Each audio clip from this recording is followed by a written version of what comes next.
शिक्षा सालों से ठप है तो रखे रखे कहीं कंप्यूटर कबाड़ में तब्दील हो गए तो कई जगह कंप्यूटर की चोरी भी हो गई। सरकार ने 2011 से ही कंप्यूटर शिक्षा की पढ़ाई की शुरुआत की थी और सभी +2 स्कूलों को 10-10 कंप्यूटर दिए गए थे, लेकिन कंप्यूटर की पढ़ाई महज 2 साल ही चला और उसके बाद संविदा पर बहाल कंप्यूटर शिक्षकों का कार्यकाल पूरा हो गया और सारे कंप्यूटर बेकार हो गए।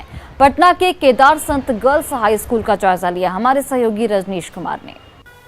बच्चे कंप्यूटर में दक्ष बने, इसको लेकर सरकार ने वर्षों पहले सभी +2 स्कूलों में कंप्यूटर शिक्षा की शुरुआत की थी, लेकिन इसे विडंबना कहिए कि रखे रखे कंप्यूटर कबाड़ में तब्दील हो गया और कंप्यूटर शिक्षा पर ग्रहण लग गया।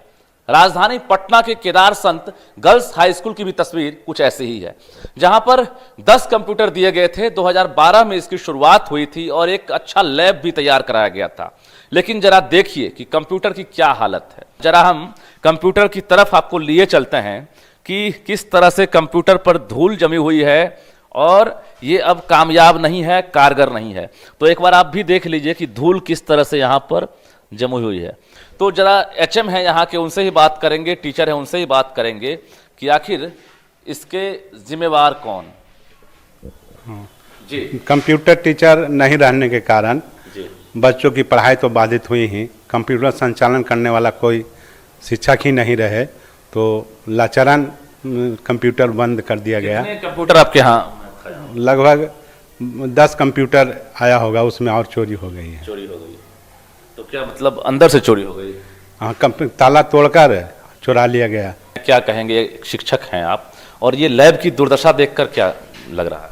जी, मैं बिल्कुल अपने HM की बातों से सहमत हूँ कि आज के दौर में कंप्यूटर जो है एक महज ज़रूरत ही नहीं बल्कि हर जगह इसकी इतनी का जरिया और जीने की जरिया बन गया है कंप्यूटर।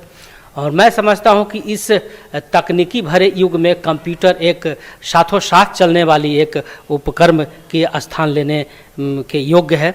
सवाल ये उठता है, जब इसकी शुरुआत हुई तो फिर आखिर शिक्षा देने वाले शिक्षक क्यों बहाल नहीं हो रहे हैं? सरकार को पूरी जानकारी है और सरकार ने इसकी शुरुआत की थी यही सोचकर कि बच्चे जो हैं कंप्यूटर में दक्ष होंगे, लेकिन ये सिर्फ लापरवाही नहीं, बच्चों के भविष्य के साथ खिलवाड़ नहीं बल्कि राजस्व का भी कहीं ना कहीं चूना लगाने का काम हो रहा है। रजनीश कुमार, न्यूज़ 18, पटना। अररिया के एक डाकघर में एक अंग्रेज अधिकारी की प्रेम कहानी आज भी सांसें ले रही है। अंग्रेजी हुकूमत के वक्त यहाँ एक अंग्रेज अधिकारी W.D. मार्टिन हुआ करते थे, जिनकी प्रेमिका की मौत मलेरिया से हो गई थी। मेरी की याद में उन्होंने इलाके को मेरीगंज का नाम दे दिया। दोनों के इस प्रेम कहानी की चर्चा फणीश्वर नाथ रेणु ने अपनी उपन्यास मैला आंचल में भी की है। डाकघर और W.D. मार्टिन के कोठी का जायजा लिया हमारे सहयोगी सतीश ने। जैसे फणीश्वर नाथ रेणु ने अपनी अंतर्राष्ट्रीय ख्याति प्राप्त उपन्यास मैला आंचल में इस बात की चर्चा की है कि W.D. मार्टिन साहब वहां जाया करते थे और वहीं पर मैरी जो थी वो चाय बागान में चाय की पत्ती तोड़ने, सहेजने वगैरह का काम किया करती थी। मार्टिन साहब की आंखें वहीं पर मेरी से चार हुई।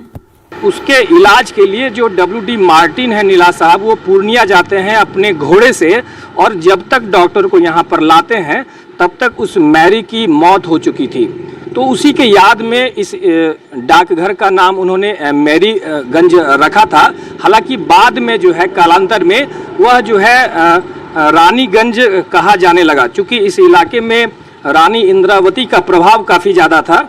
एक समय था कि रानीगंज एक बंगाल में भी पड़ता था, जब लेटर आता था वहाँ से तो बहुत लेटर वहाँ चला जाता था। उसी कारण यहाँ मेरीगंज डाकघर का नाम रखा गया। मेरीगंज नाम इसलिए पड़ा है कि पहले यहाँ अंग्रेज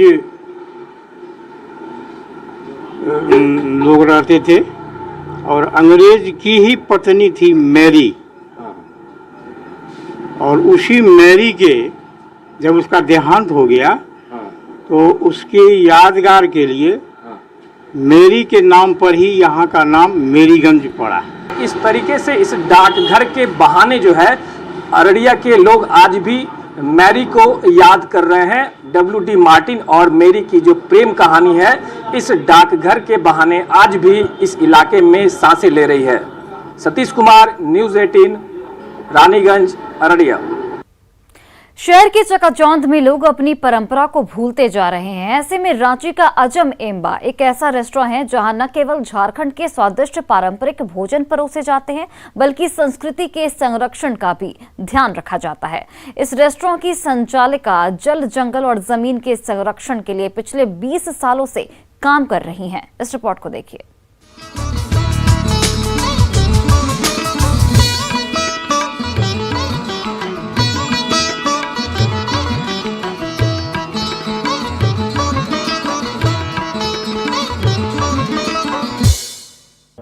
खाना तो आपने एक से बढ़कर एक रेस्टोरेंट में खाया होगा और नाम भी एक से बढ़कर एक सुने होंगे, लेकिन आज हम आपको लेकर के आए हैं रांची के एक ऐसे रेस्टोरेंट में जिसकी खासियत ये है कि ये आदिवासियों के खान पान को संरक्षित करने का काम करी और साथ ही आदिवासी संस्कृति को भी जो है संरक्षित करने का काम जो है ये रेस्टोरेंट कर रहा है। आइए आपको मिलवाते हैं रांची के इस अजम एम्बा रेस्टोरेंट से।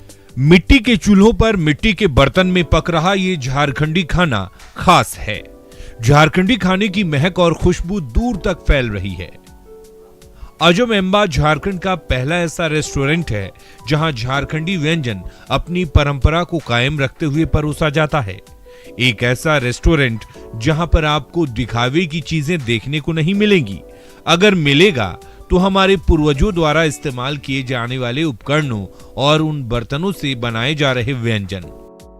तो ये नज़ारा जो है ये रेस्टोरेंट के अंदर का है, जहाँ पे जब आप आएंगे तो यहाँ पे सबसे पहले तो जोहार से आपका यहाँ पे वेलकम होता है और उसके बाद जो है आदिवासी स्वाद के साथ साथ यहाँ पे आप देख सकते हैं कि किस तरह से दीवारों में जो है पेंटिंग्स भी यहाँ पे बनाई गई है। आदिवासी परंपरा को जो है दिखाने की एक कोशिश की गई है कि किस तरह से आदिवासी रीति रिवाज है, ढोल नगाड़े को भी यहाँ पे दिखाने की कोशिश की गई। और यहाँ पे कुछ लोग भी हमें नजर आ रहे हैं जो यहाँ पे आदिवासी खाना का लुत्फ उठाते हुए दिख रहे हैं।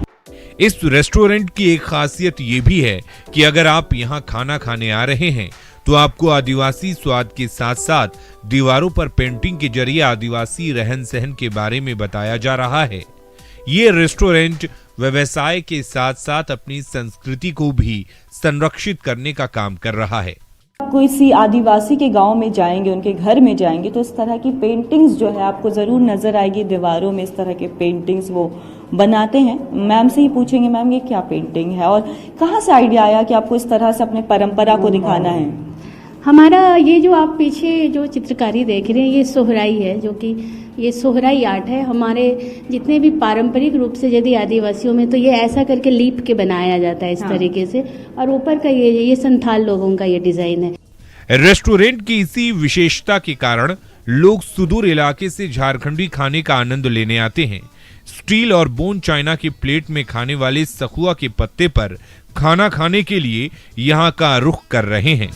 जो आज इन्होंने जो ऑर्डर दिया है, ये जो हरी हरी देख रही चटनी है, ये बेंगसाक की चटनी है। तो यहाँ पे आप अचार भी देख रहे हैं, ये संधना का अचार है। संधना का अचार है, ये बांस का अचार है, करील बोलते हैं जिसको। हम लोग मौसम आधारित यहाँ पे खाना प्रस्तुत करते हैं। सीजन का हमारा अभी आप देख रहे हैं तो ये सीजन का है फुटकल। ये फुटकल को हम लोग छोटे छोटे आलू से बनाए हैं। अच्छा। ये हमारा बहुत ही मतलब डिमांडिंग सब्जी है। सखुआ का पत्ता है ना ये सखुआ का पत्ता है। सखुआ अच्छा। के पत्ते में हम लोग यहाँ पे परोसते हैं। फुटकल चटनी था। फुटकल चटनी, हाँ, और चावल का वो चिल्का रोटी पसंद आया। चिल्का रोटी, हाँ, अच्छा लगा मुझे। अपना फूड खाना अच्छा लगा। हाँ, अच्छा लगा। अब इनका रेस्टोरेंट का नाम भी आप सुने हो तो एक बहुत अलग से सोच आती है कि अरे ये क्या है। तो जस्ट हम लोग बोले चलो एक बार विजिट करके देखते हैं कि कैसा लगेगा, तो इसीलिए हम लोग आए और बहुत अच्छा लगा यहाँ पे। उम्मीद करते हैं कि आपको जंगल का ये खाना या फिर जंगल रेस्टोरेंट, इसलिए क्योंकि झारखंड जो है जल, जंगल और जमीन के नाम से काफी फेमस है, इसलिए हम इसे जंगल रेस्टोरेंट और जंगल का फूड कह रहे हैं। आप लोगों को पसंद आया होगा। कैमरा पर्सन संजीव तिवारी के साथ कोमल बहल, न्यूज़ 18 रांची। और फिलहाल इस बुलेटिन में बस इतना ही। आप देखते रहिए न्यूज़ 18।